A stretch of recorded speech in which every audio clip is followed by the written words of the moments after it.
Okay, so we'd like to talk in a little bit more depth now about this really important and interesting concept of torque or twisting force. So we've already talked about this intuitively. So the idea is we've got some object here, and we would like this object, say, to be rotating about an axis, say perpendicular to the board through the center of mass. So like this. And the question is, what sort of force is required to cause an angular acceleration? So this object to spin, say, faster, faster, and faster. Okay? And so the intuitive idea is, well, we have to exert a twisting force. So now what we're going to do is we're going to take that intuitive idea and we're going to make it precise, mathematically precise. The language of nature is mathematics. And so the kind of mathematics we need to make the concept of torque precise is the idea of a vector cross product. Now, you're already familiar with the idea of a vector dot product. So given any pair of vectors in three-dimensional space, there is a geometrically natural way to combine those vectors into a scalar. And that's the vector dot product. Okay, so now what we're looking for is a geometrically natural way to combine any two vectors in space into another vector, so a third vector. Take two vectors and make a new vector, a third vector. Okay, so how does this work? So this is called the cross product.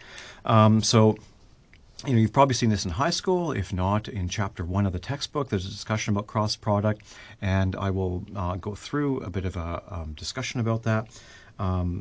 But it's really important that you master this concept of cross product. So not only is it important for things like torque and angular momentum and all that stuff in mechanics, it's also super important in things like electromagnetism and a whole bunch of areas of physics. So it's an extremely important mathematical tool that you need in your physics toolbox. Okay. So how does that work? So we'll imagine two arbitrary vectors in space here, and we will bring the two vectors together so that their base points are at the same point.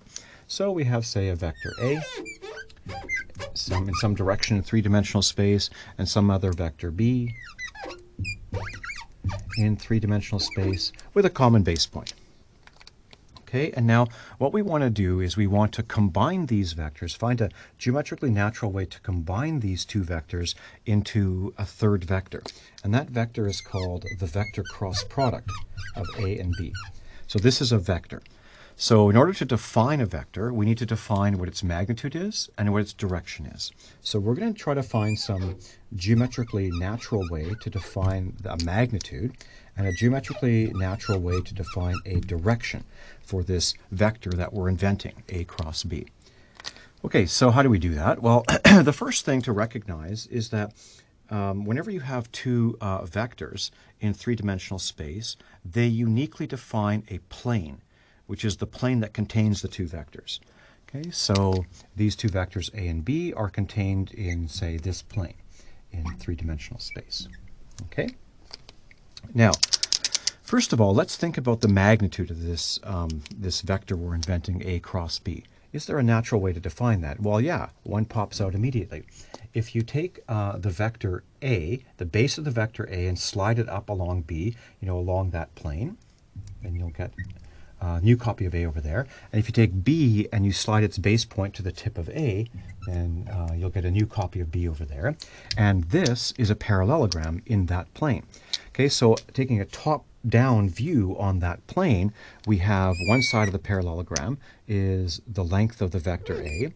The other side of the parallelogram is the length of the vector B, and then we complete the parallelogram. And this parallelogram has some angle theta. Well, what's that angle theta? Well, it's just the angle theta in three-dimensional space between that pair of vectors. Okay, so then an obvious sort of geometrically natural choice for the magnitude of this vector that we're inventing is, let's just take it to be the area of this parallelogram.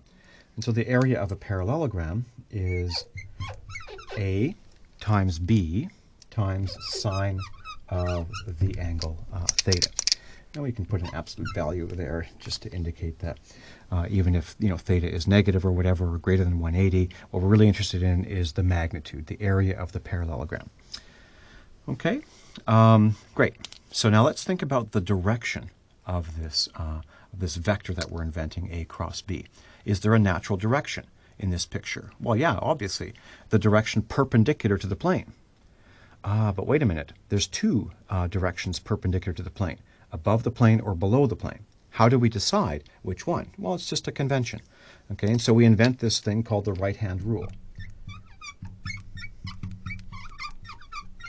And the right-hand rule simply allows you to decide whether the vector a cross b, the vector a cross b is always perpendicular to the plane, but is it above the plane or below the plane?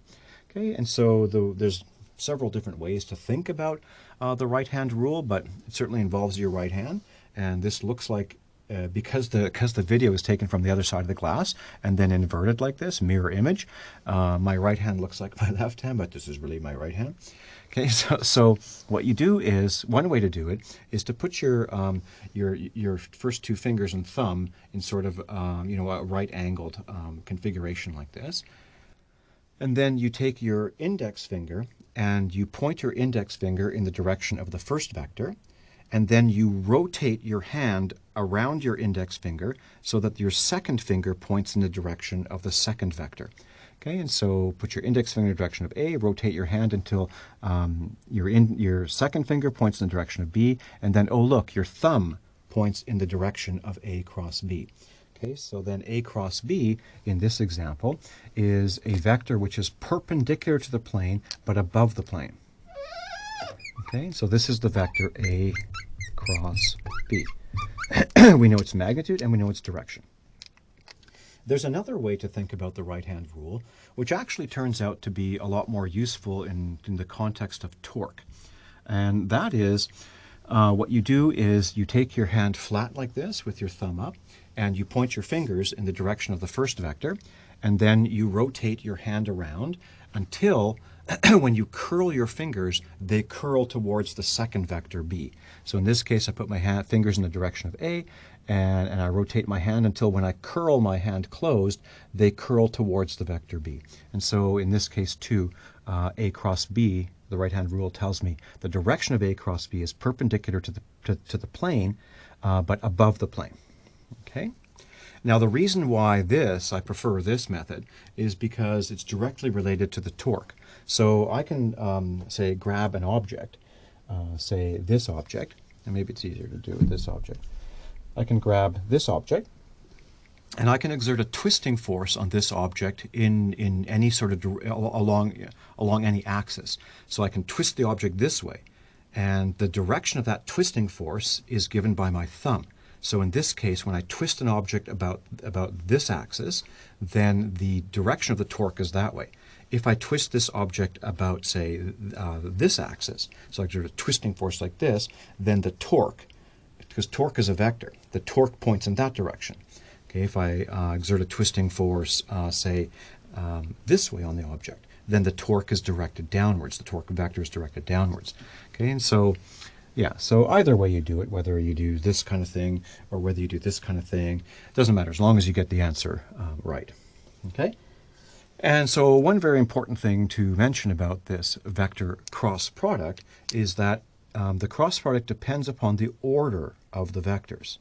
Okay, so if I consider instead of A cross B, I reverse the order and consider B cross A, well, let's see what happens.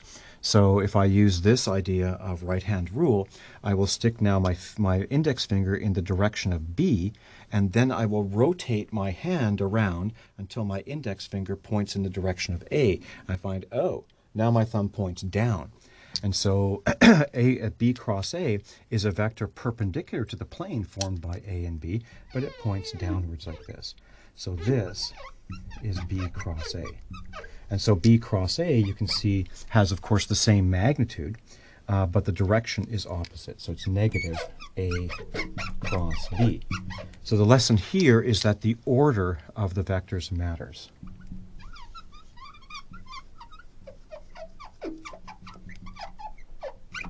Okay, so that's just a quick sort of brief overview of the idea of vector cross product, a super important tool to have in your physics toolbox. So now we're going to apply this idea of vector cross product to this concept of torque and make it more precise. And so remember, the basic idea here is we've got some generic rigid body like this, And the idea is we want this rigid body to undergo angular acceleration, okay, about some axis. And just for simplicity, we'll take the axis to be perpendicular to the plane of the board here. And so we want this guy, we want to exert a twisting force like this, which will cause this rigid body to undergo angular acceleration, spin faster and faster. Okay, so this here, the axis of rotation here is perpendicular to the plane of the board here. And we want to exert some kind of a twisting force whose magnitude is tau, okay, the torque. Okay, you want to grab it and do this, and then it will undergo angular acceleration. So how do we practically do that? Well, suppose that this were, say, a nut, and you wanted to, loosen off that nut by applying a wrench. So you take a wrench and you stick the one end of the wrench on the nut like this, and the other end is over here, and then you push on the wrench like this, and you exert a twisting force on that nut. Okay, so basically we can take basically we want to apply a force, say, in this direction, but we can apply it anywhere we want on this rigid body. So let's just pick an arbitrary point. Let's take this point right over here. So this point is called the point of application.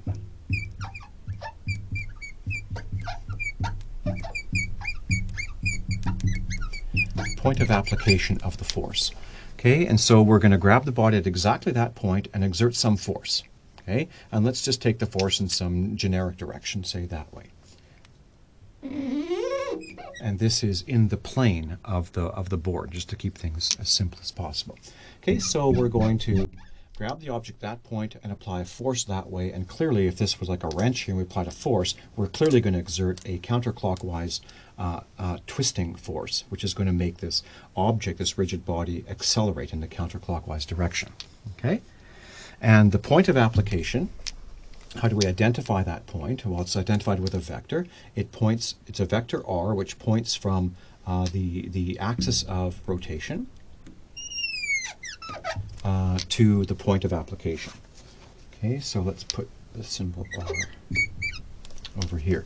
Now, what's really important to recognize is that in all of the previous stuff that we've done, we never really thought too carefully about the point of application of the force to our objects, because we never really considered objects rotating. Okay, but obviously, if you go like this, say, here's an object, and if you apply a force at the center of mass up and a force at the center of mass down, well then nothing happens, right? However, if you take those same two forces and you shift this one over here and you shift this one over here, well then obviously you're doing this, and that's going to cause that object to spin faster and faster. You're going to exert a torque. So the point of application of forces now matters. Okay?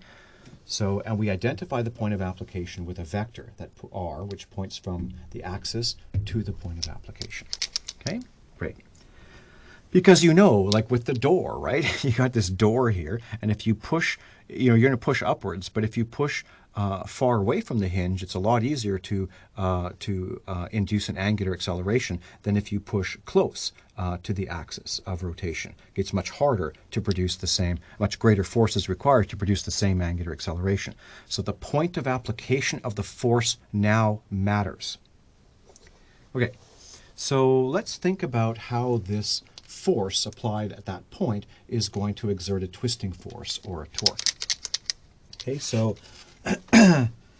let's see. So what we're going to do first, this diagram gets a bit complicated. So what we're going to do first is we're going to split this vector f into two perpendicular components, and one of them will be parallel to the vector r. We'll call that force F parallel, and the other will be perpendicular to the vector r. Okay, and we'll call that component F perpendicular. So we can always do that. Now the first thing to recognize is that the parallel component of the force exerts no torque. Okay, so this object is fixed at this point. This is a pivot point. This thing's going to rotate, around an axis passing through that pivot point. If I push that way, if I grab the object at that point and push that way, well, obviously that doesn't induce any tendency for the object to rotate that way or that way. It just does nothing. Okay, so this parallel component of the force that you apply here, exerts no torque. F parallel exerts no torque.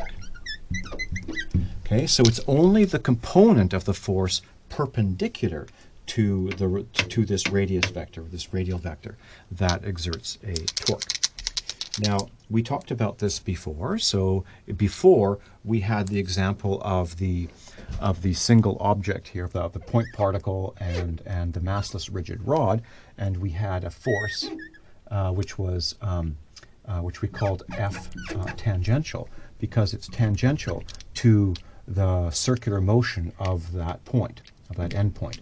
Okay, so now we're calling that F perpendicular. So this is the same as F tangential that we talked about before, because as this rigid body starts rotating around, well, that point of application is moving on a circle, and the perpendicular component is always tangential to the circle that that point of application moves along. Okay, so we're just shifting notation a little bit here.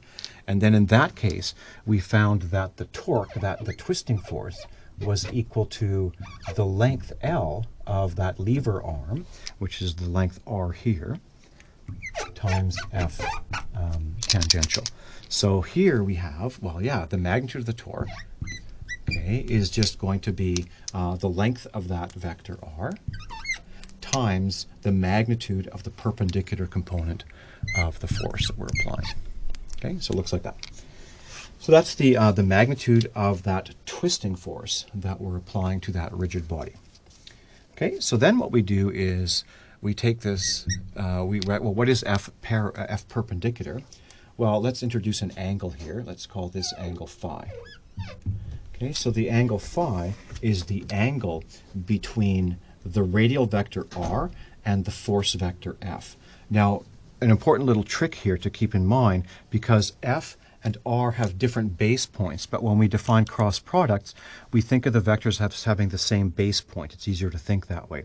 So you can think, we're going to be going R cross F at the end of the day. And so you can think of it either, you can take the force, you can take the vector R, and you can shift its base point up to here, so then R is here and F is there with a common base point. Or, probably more naturally, you can take the force vector F, take its base point and shift it down to the axis of rotation. Now that's R and that's F, and that's the angle phi. Well, that's the same angle phi there, okay? So then we write this as R times F perpendicular, that's the length of this guy, which is the hypotenuse, times sine phi. So that's the full force F times sine phi. Okay? Now, there are two ways that you can write this expression, just sort of trivially, but they have important sort of physical, you think about things different physically. Okay, so you can write this as, which way do I want to write this first? You can write this as either R times F sine phi. So you can put brackets around F sine phi. And so that's thinking about it this way, where the twisting force, or the torque, is equal to the radial distance from the perpendicular distance from the axis of rotation. This is the axis of rotation, and R is perpendicular to that axis of rotation. So it's the perpendicular distance from the axis of rotation, you know, to the point of application, times the perpendicular component of the force. Okay, because the parallel component doesn't do anything. Okay, or you can think of it as putting the brackets here, R sine phi times F. Okay, so now what you're doing, what is R sine phi in this picture? Well, let's see. What I'm going to do is I'm going to draw a dashed line here, which is along, you know, the line of force, F. Okay, and then I'm going to draw a perpendicular, drop a perpendicular from the axis of rotation down to this line of force that I've just drawn. Okay, so that's perpendicular there. And the angle phi is this guy over here. Phi translates from this side to this side of the triangle. R sine phi, what's that? Well, that's the hypotenuse times sine phi. Well, that's the length of this guy over here. So that's R sine phi.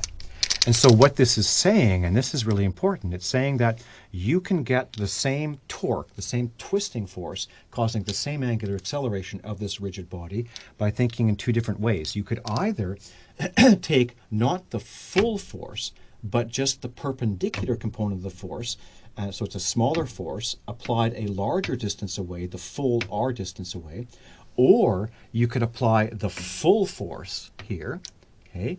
You could imagine applying the full force at that point, okay, which is a perpendicular distance r sine phi away from the axis of rotation.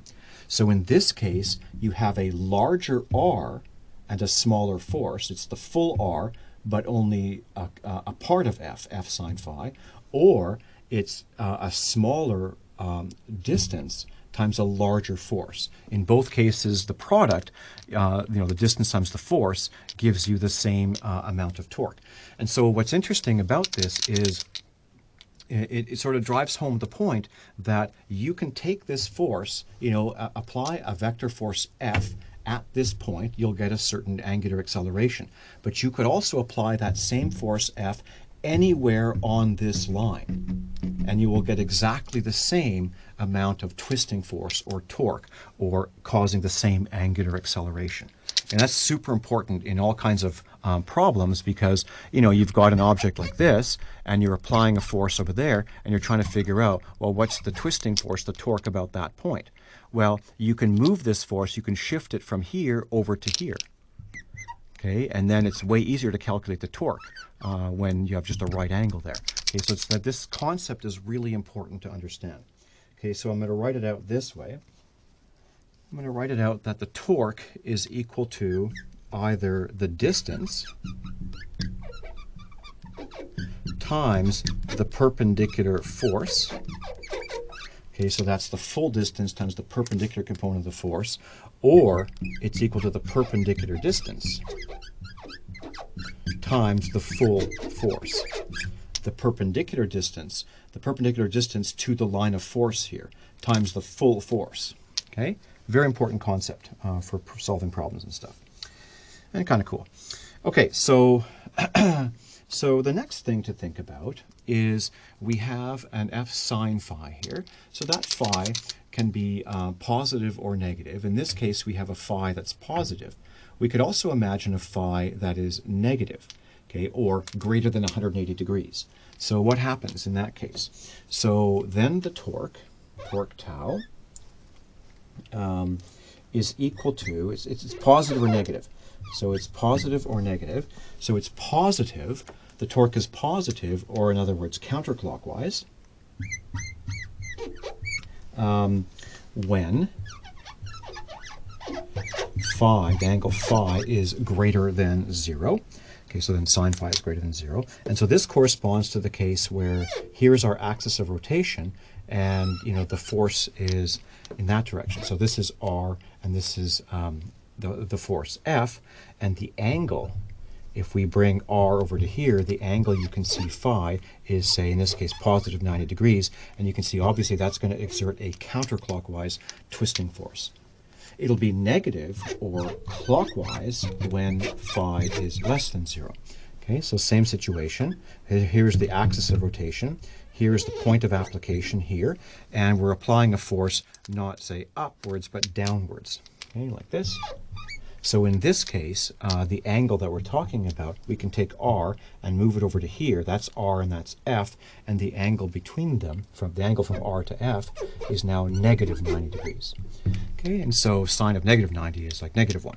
Okay, so in this case, the torque is going to be negative, or corresponding to a clockwise torque. So signs matter.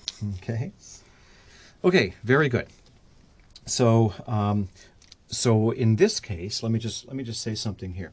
So when the twisting force is positive or counterclockwise, take your fingers and grab the object and twist it counterclockwise. Your thumb points in that direction.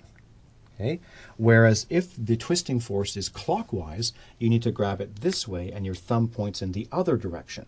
So thumb pointing this way or this way is what this sign corresponds to, plus or minus. So in fact, as I said, torque is a vector. And so in this case, the torque vector is pointing this direction. And in this case, the torque vector, my thumb, direction of my thumb, is pointing that way. So let's actually see that torque is a vector. Okay, so you'll recognize, we have torque is r times f sine phi. Oh, that looks a lot like this, r times f times sine theta, sine of the angle in between them. So you can see right away that torque can be defined as the vector r, vector cross product with the vector f. Okay? So let's just define it that way, because the magnitude of it is clearly equal to the magnitude of the cross product of r and f, and we'll see that the direction also works out. Okay, so let's get rid of this stuff over here, and let's elaborate on that a little bit. So this is a lot of fun. So you get to think in 3 dimensions. You get to really sort of exercise your brain, and you get to draw pictures in 3 dimensions. You get to really sort of get, think in sort of a really rich way about vectors in 3-dimensional space. So I really encourage you to try to master this stuff as much as you can in this relatively simple course, 121, your first course in physics, because when you get to second year, or even when you get to 122, Physics 122, for the physics students taking that course, you're going to be expected to know what vector cross product is. And certainly by the time you get to second year, you need to know that. So it's a good idea to take advantage of Phys 121 to really try to master this concept of vectors and cross product and all that. Okay. So then the torque is a vector, and the vector is the vector r, which is the vector which points from the perpendicular vector which points from the axis of rotation to the point of application, vector cross product with the force F.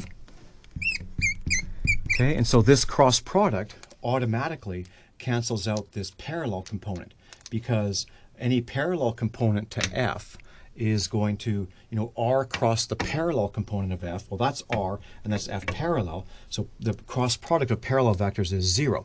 So the cross product automatically selects the perpendicular component of the force perpendicular to that radial vector, that point of application vector. Okay?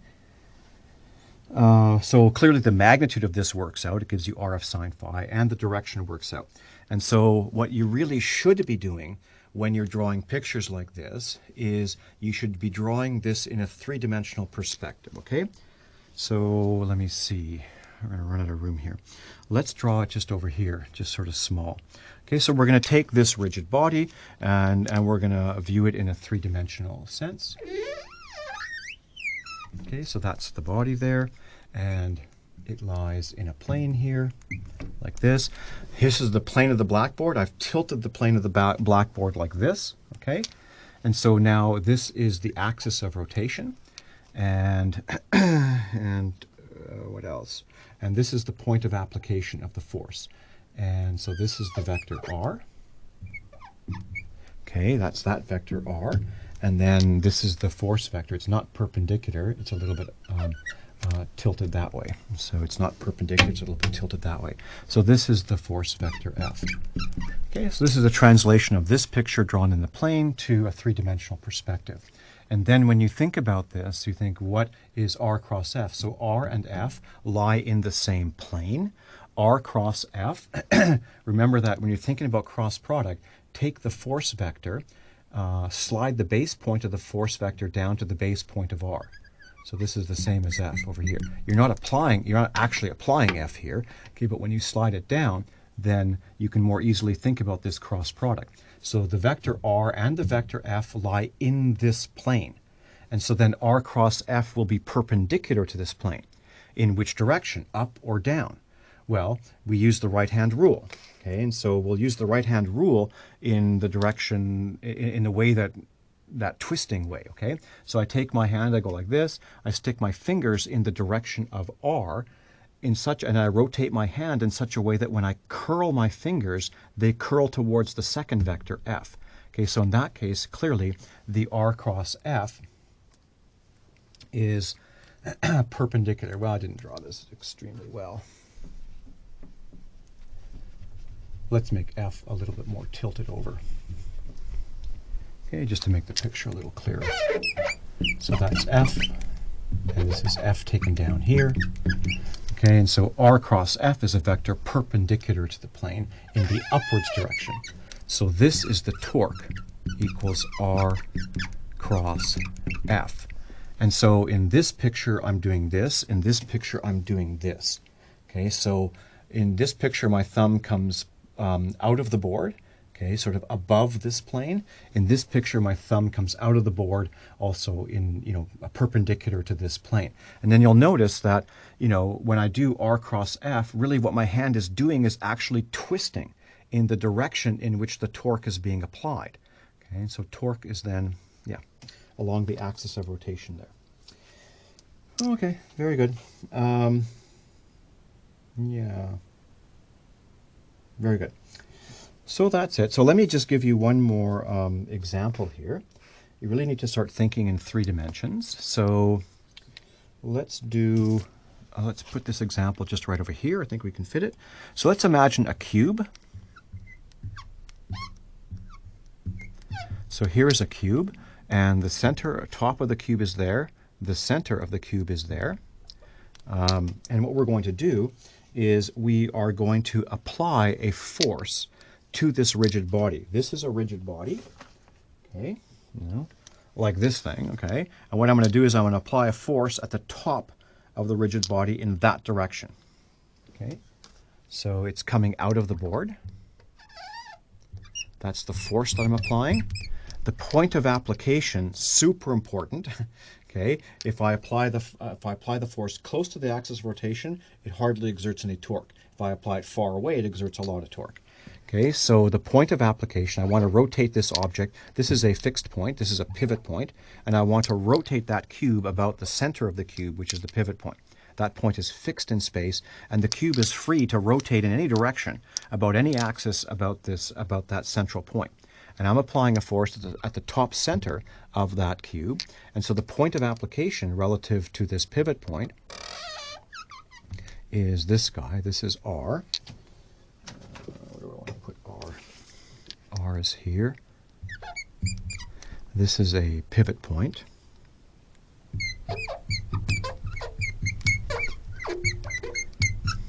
Is this guy right here. Okay, and so then you work out, well, what is the torque? What is the twisting force?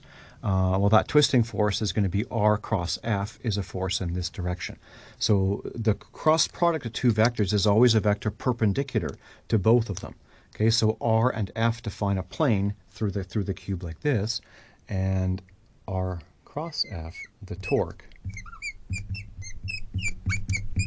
is in that direction. So if I apply a force on the top center of the cube this way, it's going to make the cube accelerate and have angular acceleration about this axis. Okay, so basically I'm grabbing the cube like this and twisting it like this. And the direction of the torque vector is in that direction, perpendicular to both R and F. Okay? So let me just sort of summarize here. So what we had come to last time, when we were just having sort of an intuitive discussion about torque, the relationship between torque and angular acceleration, we had this relationship, that the twisting force tau, the torque, is equal to the moment of inertia times the angular acceleration alpha. Now, this is actually, you can see that torque is a vector, and so the angular acceleration is also a vector. And so really it looks like this. Okay, so if you exert, for like simple bodies like this, with high symmetry, if you exert a torque, say in that direction, then what you will cause is an angular acceleration also in that direction. Okay, so for angular acceleration, so it's like angular velocity. So if I have an object here, which is say a spinning top, okay, so this is the ground here, and my top is spinning like this, I got a spinning top like that, then there's an angular velocity. There's a certain number of radians per second at which it's rotating at, like 40 radians per second or something like that. So we would say, yes, it has an angular velocity omega. But omega is actually a vector, okay? And what is the direction of that vector? Well, what you do is you curl your fingers in the direction in which the object is rotating the object is rotating like this with a certain angular velocity, 40 radians per second, what direction does my thumb point in? That's the direction of the angular velocity vector. Okay, the magnitude of the angular velocity vector is number of radians per second, the speed. The direction is this, because that spinning top could be spinning about that axis, or about that axis, or about that axis, and so on, right? So angular velocity is a vector, and so is angular acceleration as a vector, okay?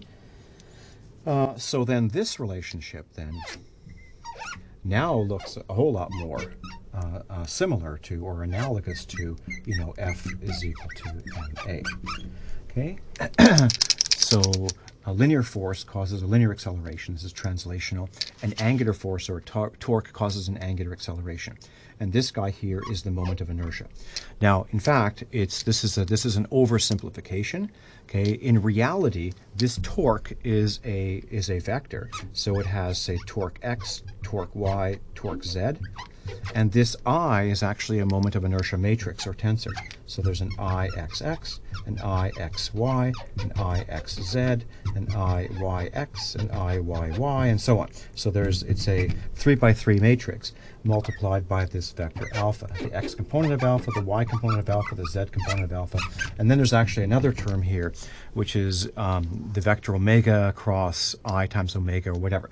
Okay, so it's much more complicated. The reality is much more complicated than this. Okay. However, in Physics 121, we're happy if you just get to this point, okay? And so we are able to use just this relationship because in Physics 121, we always consider objects with a high enough degree of symmetry, and we're rotating those objects about symmetry axes and so on, that this matrix becomes essentially diagonal and whatever, stuff like that. Okay, so then it simplifies to something like this, okay? Right. Very good. So anyways, you can see that this is an extremely rich and beautiful topic, and it involves some fun mathematics, a vector cross product. You get to think in 3 dimensions and so on. But basically, this is the end result, is that twisting force, the vector torque tau, that twisting force, causes an angular acceleration. And the resistance to changes in the angular velocity is this moment of inertia. Well, it's just a scalar here, okay, for the simple cases we look at. Okay, so we're going to have a lot of fun. We're going to look next at, so we've talked about this now, and we're now going to talk about this, the moment of inertia of different objects. Okay, and that's also a really interesting topic. All right, very good.